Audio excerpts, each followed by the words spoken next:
back home, and what do people say the first time they see me at a restaurant? Do you have a Southern accent? Are you from the South? You're quite a gentleman.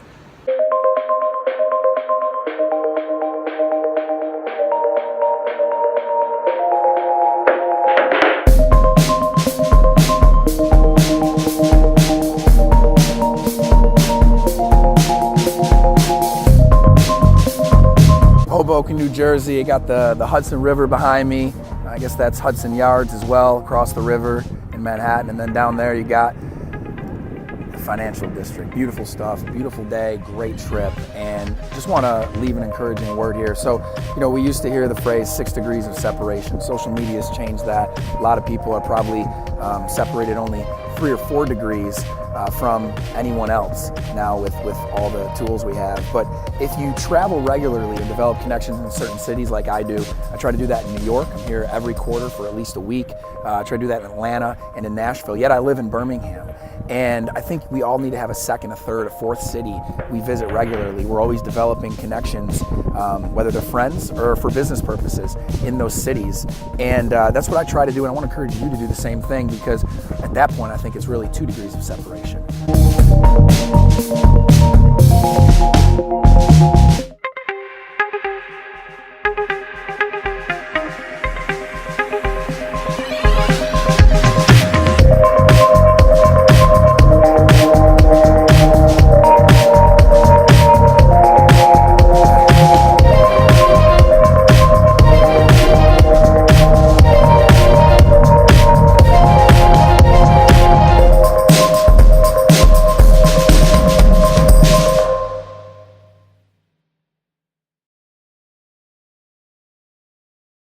I'm sitting there this morning, so I guess Gary was just telling me that they just rolled out the stories, the collaborative stories. So I was here this morning. One of the kids from 13 Reasons Why was here. Oh, really? And so Gary, he and I were in this meeting with Gary, and we were doing this. And Gary's like, "Come here, let's do a story together." I'm like, "So now he can do it. He can stitch together. He tags this guy, and this guy can do it, and then it tags them together, and they've got one continuous story." I'm like, the internet's a marvelous place. It's crazy, but every new day we're seeing new things. And you're seeing it first here. Yeah. That's pretty cool. Absolutely. Yeah. Absolutely. So what's the project? It's called Influencer. Mm-hmm. It's a SaaS platform for big-time college athletic departments. Sure. And essentially it's a social CRM for the university to have all their student athletes, which are built-in influencers, in one place. Yep. And then from that, they can see the data they need to see and other things to be able to take some actions. Not just monitoring them. They're already kind of doing that for compliance, but more empowering them. So there's an educational component where guys like Tiki share their story, talk about the power of social, life after sports, and inspire kids to actually start to take a little more ownership in their personal brand while they're in college. It's just the money, the economics are going to change. Yeah. I'm interested to see what these stadiums start to do to employ tech into the actual stadiums themselves to make it an interactive experience. And the players are coming off, whether the court or the field, and they're interacting. I mean, they're probably not really allowed to based on league regulations, but and then people are able to live update and have these right in front of them on a tablet or whatever. And the engines are already built through social. With Thusio, one of my early, and really mine and Mark Gerson's early thoughts was we have to hire the smartest people that we can, those that we can trust to delegate duties to and empower them to make the right decisions. Not always second guess, not always say this is, don't have that pride and ownership. I'm squeezing so tight and owning that creativity is compressed and it's stunted, right?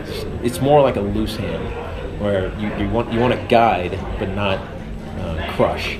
And so we hired great people. And so I feel confident and comfortable with my business, mine and Mark's business, and Jared, our CEO, who's also one of the founders, going in the right directions because we hired the right people to begin with. And that's hard, right? It seems like it's easy to find the right people. It's very hard. That's my professional life in like a quick circle. Yeah, you just talked about retirement fast, and you skipped through, I said obviously New York Giants, but you've obviously learned so much during those 10 years. First of all, you never knew you'd end up in the media capital of the world, right? No. That's the odds of the draft. That's serendipity. Serendipity. Yeah. And then on top of that, I'm a Giants fan. You stunned us when you decided to hang them up. And so, but I think there's some brilliance in that to share to the younger kids, because at the end of the day, everybody's going to hang it up at some point. Of course. Or you're going to be forced to hang it up. Or you're going to not leave on your own terms. Exactly. Usually the game tells you you're done. You don't decide. And the only reason I get some flack from how I retired is because the Giants won the Super Bowl the next year. But that's timing. Right? That's not life. Exactly. Timing. I was very comfortable walking away from the game when I did. Yeah. Because my dreams were going elsewhere. My passions were going elsewhere. And I know most people would cut off their left pinky finger to play in the probably more to play in the National Football League, but it was past me in my mind, and so I moved on. And, it was the right thing to do. Yeah, it really was. I love how you still own that decision and still know it was the right thing to do, but I also love how you own it in a way where you did it on your terms. Yeah. And so for many players, it may not happen on their terms. It may happen after college. Yeah. Even though they play at a Power 5 school, unfortunately, they don't get the opportunity to play in the NFL. And then, if they're not prepared, they've got to kind of figure things out. While the guys they played with that did make it are living a lifestyle that is very hard to catch up with. You're right. So just... Well, yeah, life accelerates when your game is done.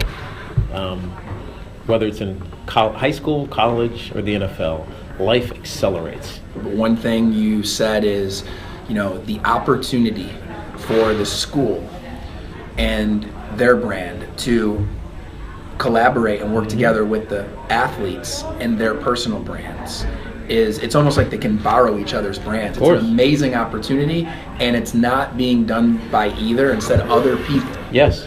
Outside influences are using those brands for whatever reason. Some of it's good, some of it's selfish and monetized outside of the entity that we're talking about, the player or the university. And so when I think about how social media should work, I've never been one to just throw random things on social media. You have to think about it with purpose. Mm-hmm. And there's a story that I'm crafting. And everybody tells stories. The oldest way of communication in humanity, to be honest with you. It's how history has gotten passed down. Everything you do, you have to think about is telling a story. And this is who I am. This is what I care about. This is what's interesting to me. And with the hopes that on the other side of that story, you'll find like-minded individuals who will say, oh, I like that too. I'm interested in that too. I really like this guy's personality. I want to be associated with him. And if you get enough of those, then brands start taking notice. You got to go do your radio show, but I really appreciate you making the time and being a part of what we're doing at Influencer, and just your wisdom, your story. It's really encouraging, man. It's exciting. Appreciate it, man. Allie's heading up sales and marketing for Glow in Nashville. Boston girl and about to move to Nashville. I think once we have that reputation, I think it gets to the point where no, Glow's amazing. You pick whoever you want, because their reputation is unbelievable, because their reviews are unbelievable. Now you have people just going in there just saying, yeah, whoever's available, just give me them, because I trust the brand.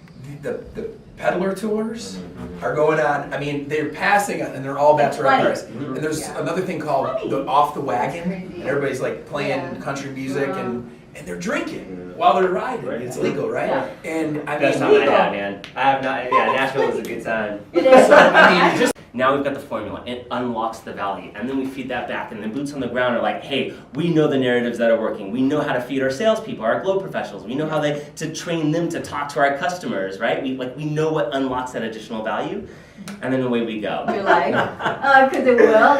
Even women walk different when they get a spray tan. I call it everyone the spray tan swagger. It's a live thing. It's a real thing. Because spray tan swagger. Men, because beauty is. Should wear you. Yeah. I don't think people. I don't think men understand how important beauty is. I read one time that during the Depression there was two things that the sales never went down: is beer and red lipstick. Alcohol and red lipstick. I know what you're talking about. Never, the sales never. just to speak to micro influencers and all that stuff really quickly, I put together a list already, just starting wise. I think that there's 3 types of influencers that I would like to focus on. One are just like strictly Insta famous people who, whatever, are Insta famous. One is basically local vendors that have really big. I want to be smart about our launch, and let's do this organically. Find the build up the customer profile. Find who our early customers are going to be. Turn them into client ambassadors. What do you call them? Brand ambassadors. Client ambassadors. I love that. Yeah. That's what I want to do. I want to do it organically in the beginning. Oh yeah, I'm a Southern boy. Yeah, that's from the South. Wow. That's South. That's not Beeham. Like that's not Beeham, and things are turning cool. Yeah, And, like I want to promote that. that's country. Plug it in, just the computer for this USB. Follow up, next steps, like action items. The whole thing. I'll take care of everything. Great meeting in person. Thank you so much.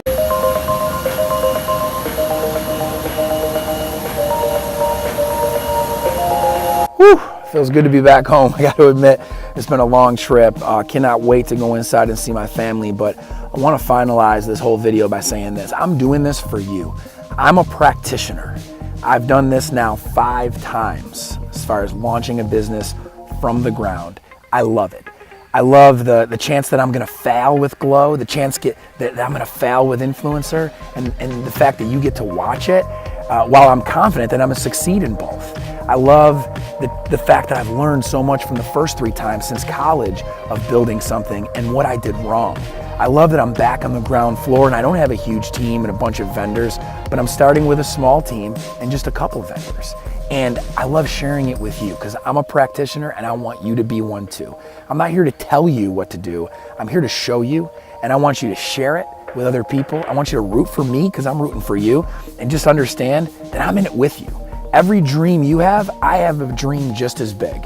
And I'm sharing with you my journey toward that dream. You're gonna see next month in my vlog what's going on with Influencer. We're gonna launch this baby, and you're gonna see what that means. You're gonna meet the new clients that I've signed, and you're really gonna grasp not only the continuance of Glow's growth, but what Influencer is, and watch me take it to market.